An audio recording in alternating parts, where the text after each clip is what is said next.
Hey guys, this is Mr. H. Hey, I'm going to do question number 24 from page 3. It's a recursive sequence. I want to show you how to use your TI Inspire to help you answer this question.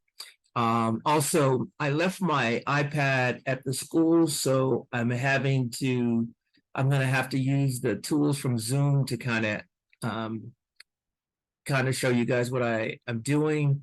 So the writing won't be as good because I'm going to be using just my cursor, but hopefully you'll still be able to follow along. All right. So first thing I want you guys to understand, I've been saying this and I'm going to keep saying it, but whenever you see an equation or a function or something like this, basically what you're looking for, let me click on this because I need a tool. Whenever you see an equal sign, you should be thinking, I should graph this. That's what you should be thinking. I'm going to graph this and that's going to help me solve it. So, and you can graph this. Now, this one is not this is a function, but we're not going to graph it as a function and we're not going to graph it as relation. We're going to graph it as a sequence because it is a sequence. It's a recursive sequence. So we're going to graph this as a sequence. So all we're going to do is we're going to go and we're going to use the graphing feature. We're going to change it to sequence, and then I'm going to show you how to enter this. And then once you enter it, the work is pretty much done. All right, so let me clean this up just a little bit so we don't have a bunch of stuff in the way. I'll leave this here for now. So now we're just going to go get the calculator. All right, first thing you're going to do, you're going to go to the graph feature. So we're going to go here, graph it. Now, if you press the tab key, you see it's in the function mode. We don't want it in the function mode, so we're going to change it to the sequence mode. This is how you do it. You press menu, you go to 3. You see the first one is function, the second one is relation, and down here, option number 7 is sequence. When you hover over the 7, it'll give you 1 for sequence, so that's the one we want. And this is what you see. You'll see this little bracket here. It'll say initial terms. It'll have this U1 parentheses n equals. This is where we're going to end the recursive sequence.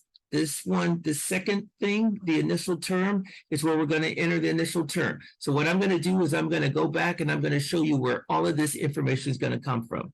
So if I go back here, this A1 stands for the first term or the initial term. So the initial term for this recursive sequence is a -3. So I'm going to go over there, and that's the first thing I'm going to do because that's easy. So if I get the calculator, I'm just going to go down here, and I'm going to put a -3. Boom, that's done. Whoops, shouldn't have pressed enter. Let me do that again. So if I do tab, I'm going to make this a -3, and then I'm going to go up here. Now, let's go back and look at this. So what it has is it has subscripts. So I need to show you something. The calculator does not have subscripts. So when you see this a sub n and you see this a sub n minus 1, the way that we're going to enter this is you're going to go a, and instead of the subscript, you're going to put parentheses in. And so it's going to be equal to a -3. And then it's going to be a again. And to indicate the subscript, we're just going to put parentheses in -1, close the parentheses, and then we're just going to put the -2.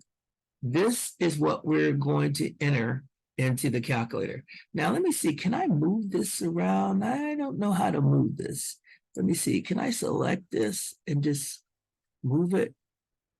Does this allow me to move it? I wanted to. Oh, wow.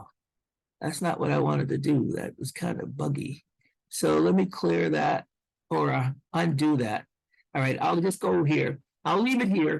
So now I'm going to go to the calculator and I'm going to enter that. So calculator, it's right in the way. Dang it. If I could move it up just a little bit, that would be smooth. But I'm going to do, so let me just delete it so it won't be in the way. I thought I could get away with it, but I can't. So let me erase all of this. All right, so now I'm done with that. So first thing I'm going to do, I'm going to get rid of this U1, and I'm just going to put an A there. So now it's going to be A sub n, and then remember, the next thing that we're going to put is a -3 times the A sub n minus 1. So I'm going to go back and I'm going to put that. It's going to be a -3 times, and then I'm going to put an A there. And then to indicate the subscript n minus 1, I'm just going to use parentheses. And then I use n minus 1, close the parentheses, and then it's going to be a -2. So this is how you enter this. The only difference is instead of the subscripts, we're going to use parentheses. That's the only difference. That's the only difference. Now, I just have to go and press enter, and boom, it's done. Now, what you're going to see is a bunch of dots, but I don't care about that. For this problem, let me go back because I didn't even do this. We're looking for the fourth term, A sub 4. We're looking for the fourth term. So now that I have that in there, I can do menu 51 and then just type in 4. And that's going to take me to the fourth term. The fourth term is 67. Now, so that's one way to do it. I could also have used Control T. And if you look at this table, this is the first term. We know it's a -3. The second term is 7. Third term is a -23. Fourth term is 67. Fifth term is a -203. We're looking for the fourth term. So I'm going to go back and I'm going to choose 67. That's the answer. So remember, all you have to do, once you see this is an equal sign and a recursive sequence, you're going to go to the graphing and you're going to change it to the sequence. It's menu